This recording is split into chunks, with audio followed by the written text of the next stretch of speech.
గౌరవ సభ్యులు అంటే తెలంగాణ రాష్ట్ర ప్రజలకే కాదు యావత్ దేశ ప్రజలు గమనించాల్సింది ఐఎన్డిపిఆర్ సబ్జెక్ట్ లో ఒకటి ఉంది అధ్యక్ష. ఏదైతే గౌరవ మా డిప్యూటీ చీఫ్ మినిస్టర్ గారు కానీ గౌరవ ముఖ్యమంత్రి గారు కానీ ఏదైతే ₹1 కోటి ఖర్చు పెట్టి 40 లక్షలు యాడ్ ఇచ్చుకున్నారు, ఇది అది అని చెప్తున్నారు అధ్యక్ష. 40 కోట్లు ఇచ్చుకున్నారు యాడ్ అని చెప్తున్నారు అధ్యక్ష. తమరు పర్మిషన్ ఇస్తే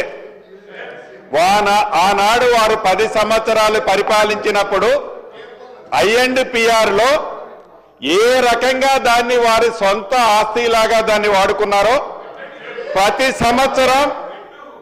సంవత్సరం ఐఎన్డిపిఆర్ సంబంధించిన సంస్థ నుంచి వారి జేబులో డబ్బులాగా ఈ రాష్ట్రంలోనే కాకుండా దేశంలో అనేక రాష్ట్రాలలో వారు ఒక జాతీయ పార్టీలాగా ఆనాడు వారు ఒక జాతీయ పార్టీలాగా వారి సొత్తులాగా ఎన్ని వేల కోట్ల రూపాయలని ఐఎన్డిపిఆర్ కి అక్రమంగా మళ్లించి దాన్ని ఖర్చు పెట్టుకున్నారో తమరు అనుమతిస్తే ఈ సభలో ఈ ప్రభుత్వం చర్చ పెట్టడానికి సిద్ధంగా ఉంది అధ్యక్ష.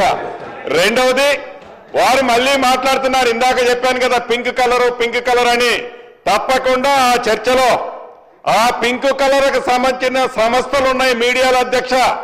ఆ మీడియాలకి ఆ సంస్థలకి మిగతా ఏవైతే మీడియా ఛానల్స్ గతం నుంచి అది ప్రింట్ గాని ఎలక్ట్రానిక్ మీడియా గాని ఇతరత్ర దానికి ఇచ్చిన డబ్బెంత, దానికి ప్రతి యాడ్కి పెట్టిన ఎంత అమౌంట్ పెట్టారు, వారి అధికారంలోకి వచ్చిన తర్వాత వారి సంస్థలకి వారి వ్యవస్థలకి ఎంత పెట్టారో తమరు అనుమతిస్తే తప్పకుండా ఈ ప్రభుత్వం చర్చకు సిద్ధంగా ఉందని తమరి ద్వారా వారికి తెలియజేస్తున్న దేశ రాష్ట్ర ప్రజలు కూడా గమనించాల్సిన అవసరం ఉంది. ఆ డబ్బుని ఎలా మాట్లాడారు ఇందాక చెప్పాను కదా అధ్యక్ష. డబుల్ బెడ్రూమ్ ఇల్లు ఎక్కడ బై ఎలక్షన్లు వచ్చినా గౌరవ మాజీ ముఖ్యమంత్రి వర్యులు వారి నియోజకవర్గంలో కట్టిన 2 ఇళ్లే ఎప్పుడు ఫోటోలు కనపడాయి అధ్యక్ష ఫ్రంట్ పేజీలో. అదే పద్ధతి అధ్యక్ష బరాబర్ ఈ రోజు చెప్తున్నాం, మళ్ళీ చెప్తున్నాం తప్పకుండా కడతాం అధ్యక్ష.